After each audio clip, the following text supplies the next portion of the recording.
Einen wundervollen guten Tag und herzlich willkommen zu einem Video, was von euch mehrfach angefragt wurde. Und zwar wollen wir heute über die Corona-App reden.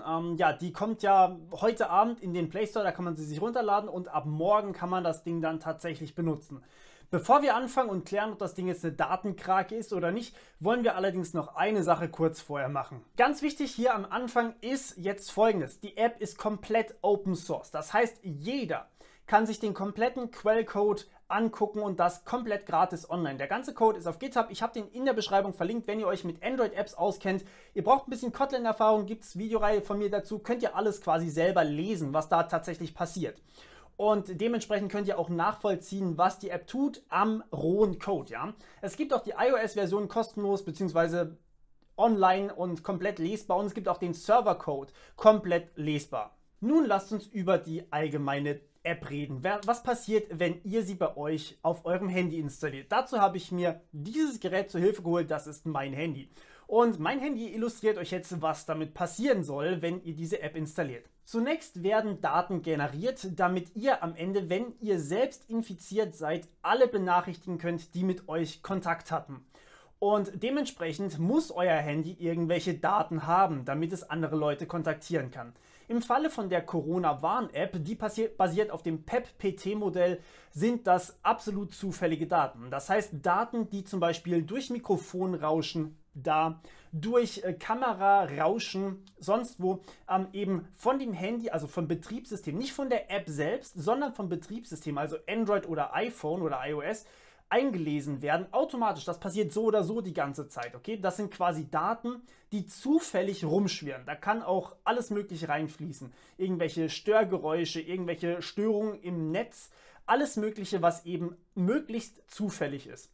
Und damit werden dann zufällige Daten eben generiert. Und das wird nicht nur für die Corona-Warn-App verwendet, sondern auch für Kryptographie. Das heißt, so Sachen wie zum Beispiel eure Kommunikation zum Server von YouTube, die ist natürlich verschlüsselt. Und der Zufall basiert auf demselben Prinzip. Da werden Rauschen oder Strahlung oder was auch immer an zufälligen Daten da gerade rumschwirrt, genutzt vom Betriebssystem und daraus wird ein zufälliger Schlüssel generiert. Und diesen Schlüssel, den benutzt man dann eben zum Datenverschlüsseln. Das heißt, wenn die Corona-Warn-App unsicher verschlüsselt oder unsichere Daten erzeugt, dann tun das auch eigentlich alle anderen Websites. Das zum einen.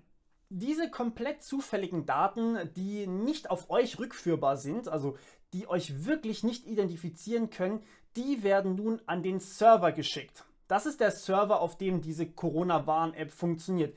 Und ja, es gibt einen Server, weil man irgendwie mit anderen Handys kommunizieren muss, auch nachdem man sich aus deren Reichweite entfernt hat. Dazu aber später mehr.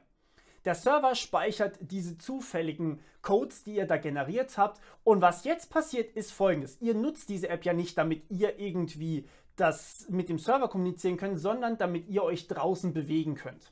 Das heißt, was jetzt passiert ist, ihr habt beziehungsweise jemand anders hat ein Handy und ihr habt euer Handy. Ja, das sind zwei Handys. Und mit dem Handy lauft ihr jetzt außen irgendwo in der Wildnis rum. Okay? Und sagen wir mal, ihr steigt in den Zug ein und dort befindet sich eine andere Person mit der Corona-Warn-App. Auch auf diesem Handy sind irgendwelche zufälligen Daten erstellt worden und an den Server geschickt worden. So, und jetzt merken die beiden Handys via Bluetooth, dass sie in der Nähe voneinander sind. Das heißt, in diesem Fall sind sie jetzt ungefähr 30 cm voneinander entfernt, würde ich sagen. Und das reicht aus. Es sind, glaube ich, 1,5 Meter, also eben ein bisschen weniger als Mindestabstand müssen die Handys voneinander entfernt sein.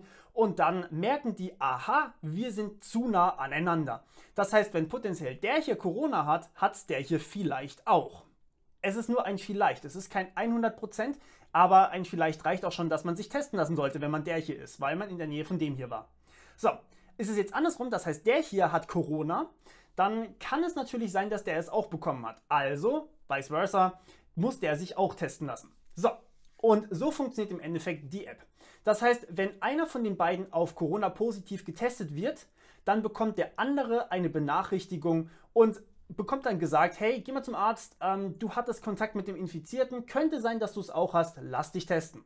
So, jetzt gibt es hier allerdings noch einige Option, das heißt einige Freiwilligkeiten. Und zwar zum einen, wenn ihr rumlauft und ihr werdet positiv auf Corona getestet, egal wie viel Kontakt ihr hattet, wenn ihr diesen QR-Code von eurem Testergebnis bekommt, das heißt, ihr werdet positiv getestet, ihr bekommt einen QR-Code und den müsst ihr erstmal selbst scannen und in dieser App scannen und dann erst werden die anderen Leute benachrichtigt. Davor passiert mit dem hier gar nichts.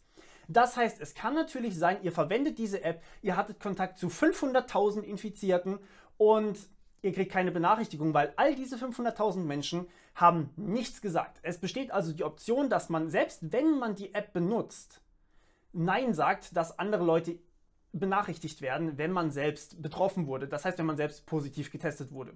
So, jetzt nehmen wir an, wir haben diese zwei Geräte, beziehungsweise zwei Personen haben diese beiden Geräte. Der hier ist infiziert, okay? Das heißt, beide haben Codes, beide haben die Codes online auf dem Server und der hier wird jetzt infiziert, der scannt seinen QR-Code und möchte, dass der hier benachrichtigt wird. Wie bekommt der dann seine Benachrichtigung? Nun, auch das kann natürlich nicht direkt in der Kommunikation von den beiden Mobilgeräten funktionieren, weil die sind ja jetzt möglicherweise mehrere hundert Kilometer voneinander entfernt. Sprich, man kann nicht einfach hergehen und das Ganze über Bluetooth übermitteln. Bluetooth hat eine Reichweite von, je nachdem wie viele Wände dazwischen sind, vielleicht so 5 bis 10 Meter allerhöchstens. Und naja, das reicht natürlich nicht aus, wenn jemand ein paar Kilometer entfernt ist. Deswegen die Corona-Warn-App, ne?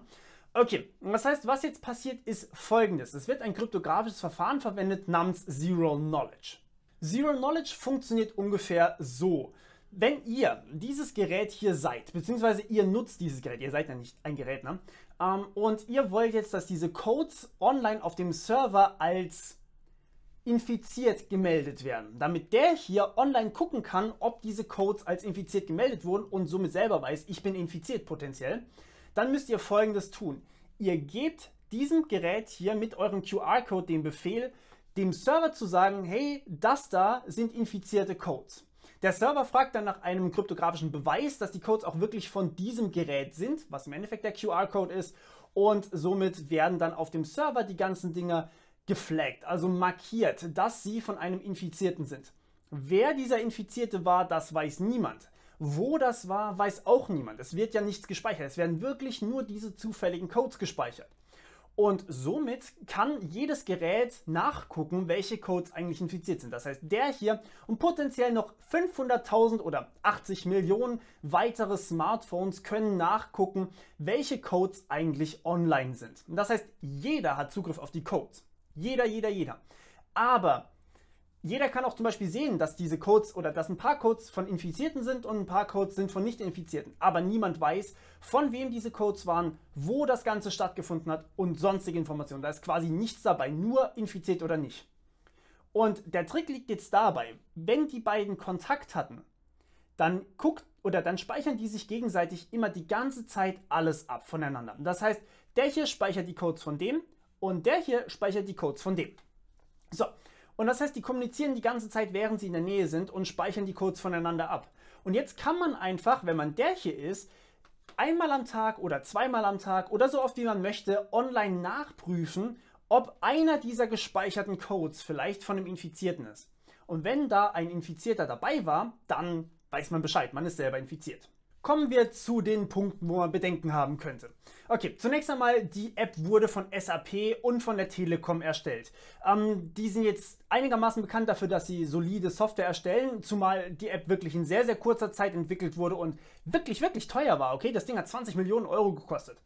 Aber was natürlich noch dazu kommt, die App musste geprüft werden, dass nicht irgendwie aus Versehen Datenschutzprobleme gibt, dass das Kryptoverfahren sicher ist, dass generell das ganze Verfahren sicher ist. Und deswegen hat der TÜV sie geprüft im Auftrag vom BSI, dem Bundesamt für Sicherheit in der Informationstechnik. Und ja, der TÜV hat herausgefunden, die App an sich ist ziemlich gut. Das heißt, es gibt keine Datenschutzprobleme erstmal. Es gibt auch sonst keine Probleme mit der App, dass irgendwie eine Hintertüre offen ist, dass irgendjemand plötzlich Zugriff auf euer Handy bekommt, wenn ihr damit in der Öffentlichkeit rennt. Und ja, da haben wirklich Experten drauf geguckt.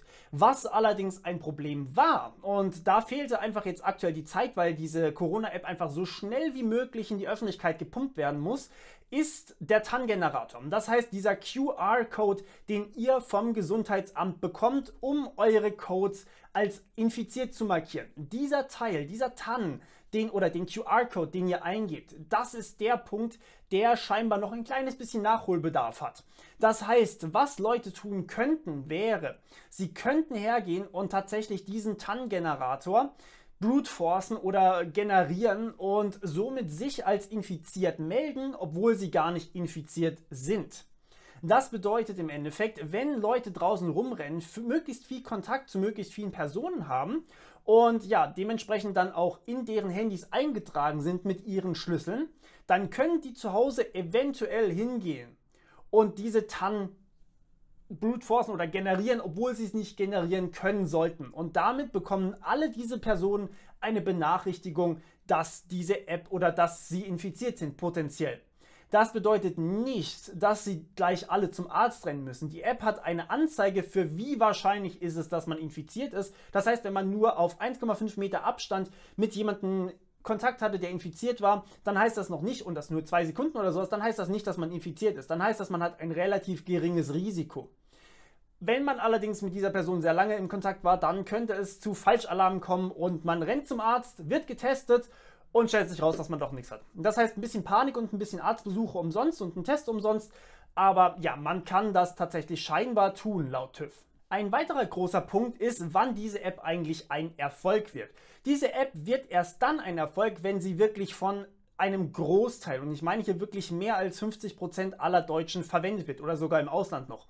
Das heißt, es müssen natürlich Menschen diese App benutzen, weil wenn niemand sich selbst preisgibt und sagt, hey, ich bin infiziert, warn mal bitte meine Nächsten, ja, dann kann natürlich auch hier niemand irgendwie gewarnt werden, weil niemand nutzt diese App. Das heißt, wenn ich infiziert bin und selbst wenn ich sage, ich möchte, dass alle gewarnt werden, wenn aber nur eine Person von 100, mit denen ich in Kontakt war, die App verwendet hat, dann kann ich nur eine Person warnen und die anderen 99 kann ich nicht warnen, selbst wenn ich möchte. Und das ist natürlich ein Punkt, da lässt sich natürlich ein bisschen drum streiten. Der andere Punkt ist natürlich, wenn sehr, sehr viele Menschen zwar diese App verwenden, aber Bluetooth oder sowas funktioniert zum Beispiel nicht richtig. Das heißt, wenn man zum Beispiel einfach Ungenauigkeiten von Bluetooth hat oder zum Beispiel auch durch eine Wand hindurch Bluetooth mit einem anderen Gerät aufbaut, dann kann es natürlich sein, dass die App nicht ganz akkurat ist. Sprich, sie spuckt wahrscheinlich mehr Wahralarme aus. Also ihr werdet häufiger benachrichtigt, dass ihr infiziert seid, als dass ihr es tatsächlich seid. Deswegen gibt es eben diese Risikoeinteilung auch. Der letzte Punkt ist, es könnte sein, und das ist jetzt ein großes Vielleicht, okay, dass jemand Bösartiges Code verändert, bevor er zur Ausführung gebracht wird. Das heißt, der Code, der zwar auf GitHub komplett öffentlich ist, der auch gereviewt wurde und alles drum und dran, der wird genommen und wird dann nochmal verändert und dann erst in den App Store bei iPhone oder bei iOS und in den Play Store bei Google reingepackt. So, es könnte jetzt sein, dass der verändert wird und auch die Serverversion könnte verändert werden, bevor sie ausgeführt wird. Das heißt, potenziell könnte man alles damit machen. Das könnte bedeuten, dass jeder getrackt wird. Aber es ist enorm unwahrscheinlich. Okay? Es ist wirklich sehr unwahrscheinlich. Und wenn ihr Angst darum habt, dann ist eure Variante, kompiliert euch die App selbst. Das heißt, ihr ladet euch einfach den Code bei GitHub runter, erstellt euch die APK selber und packt das dann auf euer Smartphone. Und wenn das wunderbar funktioniert und niemand hat damit Probleme, dann ist auch die Version wahrscheinlich unverändert geblieben. Das heißt, wenn ihr das macht, und das werden wahrscheinlich hunderte Leute machen, ich werde das auch tun, selber kompilieren und dann aufs Handy packen. Wenn das funktioniert, alles kein Problem. Und damit verabschiede ich mich. Ich weiß nicht genau, was ich jetzt als Fazit geben soll. Das ist eure Entscheidung, was ihr damit macht. Ich wollte hier nur mal alle Fakten soweit klarstellen. Und ja, wir hören uns wieder beim nächsten Mal. Und guckt bitte in die Beschreibung, falls ich noch irgendwelche Updates für euch habe, ja? Gut, bis dann. Ciao.